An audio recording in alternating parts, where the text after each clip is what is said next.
जय माता दी। इंदिरा एकादशी व्रत। आज हम इंदिरा एकादशी व्रत की बात करेंगे। आश्विन मास में कृष्ण पक्ष में इंदिरा एकादशी का व्रत आता है।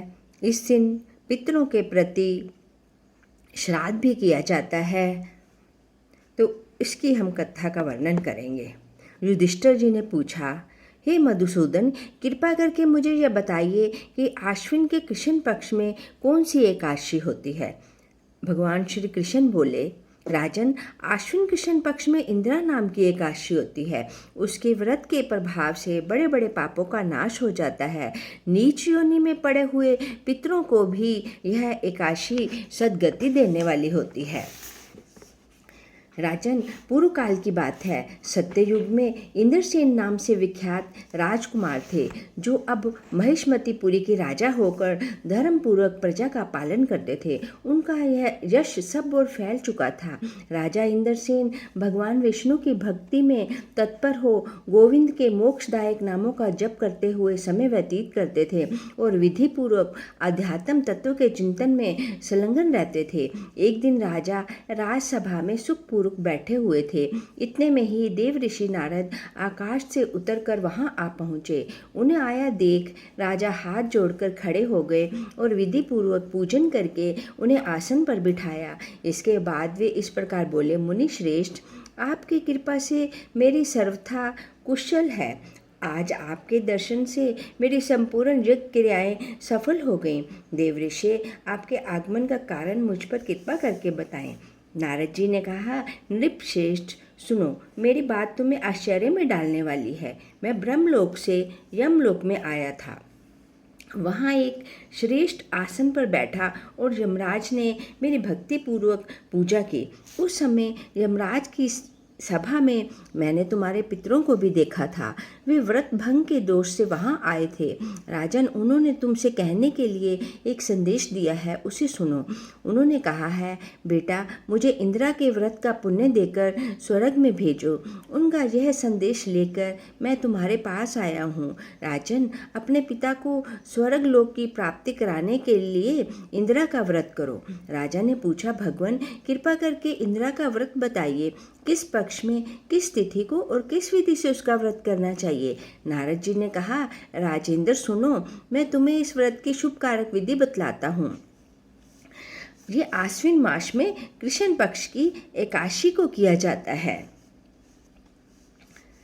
कमल नयन भगवान नारायण, आज मैं सब भोगों से अलग हो निराहार रहकर कल भोजन करूंगा। हे अच्युत, आप मुझे शरण दें। इस तरह से भगवान से प्रार्थना करनी चाहिए। मध्याह्न काल में पितरों की प्रसन्नता के लिए शालिग्राम या शिला के स्मुख विधि पूर्वक श्राद्ध करें तथा दक्षिणों से ब्राह्मणों का सत्कार करके उन्हें भोजन करावें।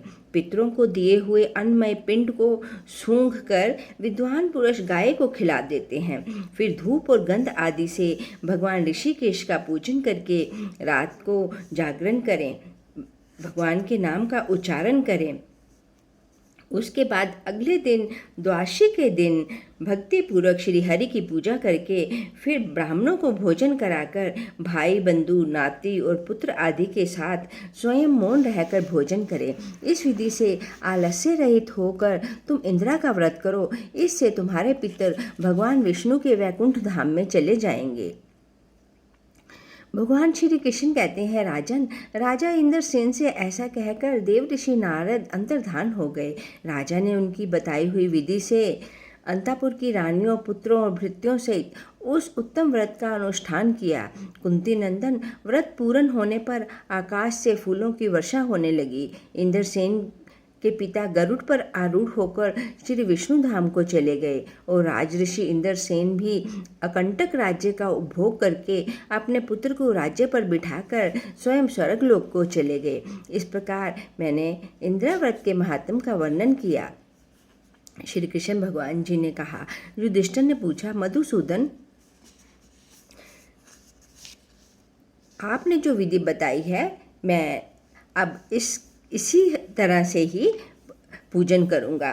तो इस तरह से इंदिरा एकादशी के दिन, क्योंकि एकादशी का श्राद्ध होता है तो उस दिन अन्न नहीं खाना चाहिए, लेकिन पितरों को श्राद्ध में भी पितरों हमें अन्न अवश्य देना चाहिए, उसी से ही श्राद्ध माना जाता है। इसलिए यही बताया गया है पद्म पुराण में भी और मत्स्य पुराण आदि सभी शास्त्रों में यही वर्णित किया गया है कि एकादशी का व्रत करने के बाद अगले दिन द्वादशी के दिन पितरों के प्रति हमें खाना पहले ब्राह्मणों को करा के फिर खाना खाना चाहिए, तभी वो एकादशी का श्राद्ध पूर्ण माना जाता है। तो आज इंदिरा एकादशी के व्रत में हमने कथा सुनी। भगवान श्री कृष्ण जी ने युधिष्ठिर को जैसी जैसी कथा सुनाई और किस प्रकार से राजा इंद्रसेन अपने पितरों का श्राद्ध करने से उनके पिता विष्णु लोक को पहुँच गए, तो हम सब लोगों को भी पालन करना चाहिए एकादशी तिथि का। ओम नमः शिवाय, ओम नमः शिवाय। अगर आपको ये कथा अच्छी लगी तो प्लीज़ चैनल को सब्सक्राइब कीजिए और शेयर कीजिए। ओम नमः शिवाय।